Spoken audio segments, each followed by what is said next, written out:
Hello, brilliant people. This is Jobert Pergaza, and welcome to Jobert Talks. In today's conversation, just want to share to you my preparation because I have an event today. By the way, it's a gathering of foreign teachers in New Taipei City. Lahat dito ng high school na foreign teachers. I'm not sure if buong New Taipei City ba ito or dito lang sa malapit sa amin. Kasi nakaschedule na to matagal na. Okay, so meron kaming gagawing event. So magtitipon-tipon lahat ng mga foreign teachers, Filipino, or yung taga-ibang country. Magkikita-kita kami ngayon. So, kaya super early ako dahil sa email yesterday, in-emphasize talaga doon sa head namin na be punctual. So, I have to be there before yung nakatakdang time, which is 8:15 kasi magta-travel pa ako.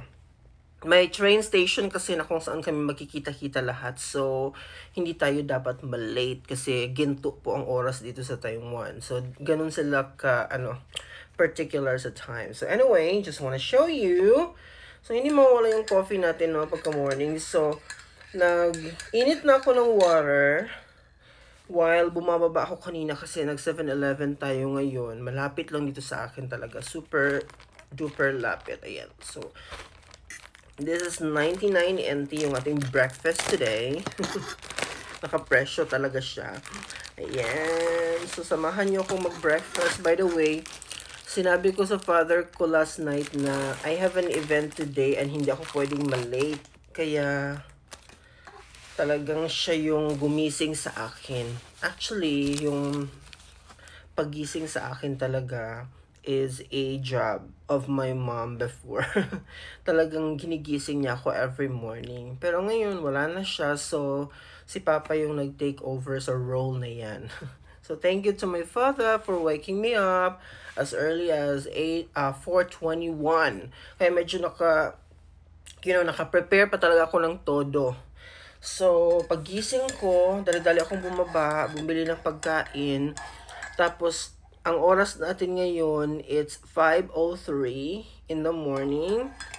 So, siguro matatapos ako ng pagkain ito ng 5:30. Bilisan lang natin mga my dear. Para 5:30 tapos maliligo ako. Siguro matatapos ako ng mga lahat-lahat 6:30 tapos travel na agad tayo para makarating tayo doon. Siguro mga 7:40 in the morning. Ayan. So medyo malaki pa yung time natin kasi mainit yun dito sa Taiwan talaga. Nagpapapawis ako. Super duper. Ngayon, hindi ako nagpapawisan kasi may AC ako dito. Pero sa labas, mga my dear, ang super init. Kasi kahapon, hindi ako nakapag-video kasi meron din akong event. Dito kasi sa Taiwan, mga my dear, before mag-start yung pasukan, may mga series of faculty meetings kasi yan. So yesterday, yung meeting namin was about yung per subject naman siya. Kumbaga yung lahat ng English teachers, you will gather together. Ibang room naman yung science, yung math, ganon. Sila by subject siya na mga, meeting talaga siya particular. Kumbaga sa discipline na tinuturo mo. Ganon siya dito. Sa amin ha, kasi malaking school kasi ako dito. So, malaki. Like, for example, sa English, mga 20 plus kaming lahat. Ganon. So, after niyan, ngayon 28? Yeah, 28 kasi ngayon, 'di ba? So, meron na naman akong ibang pupuntahan. Foreign teachers naman ang involved sa araw na ito. Tapos tomorrow, 29th, babalik na naman ako sa school kasi yung meeting na naman na magaganap is pangkalahatan na. I'm sorry. No, overall na talaga siya sa school. Ang lahat ng faculty members ay doon talaga is present. Although, hindi ko maintindihan yan talaga. Siguro mga 99% naka-language nila. Pero anyway, as part of the, institution, I need to be there. Yun siya. So, that's in the afternoon. So, sa morning, doon na ako kasi gagawa ko ng mga PowerPoint, ganon. Preparation for the opening of yung klase talaga namin dito. Actually, nagsimula nang mag-duty ang mga teachers. Pero yung may bata talaga kami is on uh, August 30 pa talaga. This coming Friday. Yun talaga yung simula na ng bakbakan. Anyway, ito yung food ko. Isa ito sa mga gustong gusto ko dito kasi feeling ko healthy siya na pagka-design. Yung rice niya is brown or black rice. I'm not sure. But yung combination is like that. So, gustong gusto ko siya.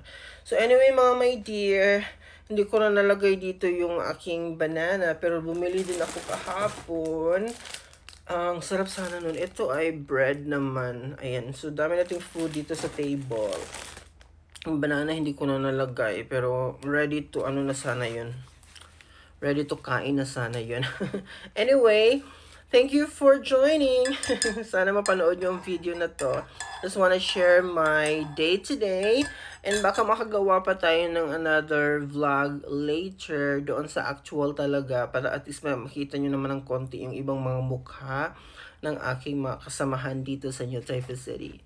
Hopefully, I can like make films doon sa gaganapin naming event today. So, that would be all for this morning. See you again sa aking next video. Bye-bye!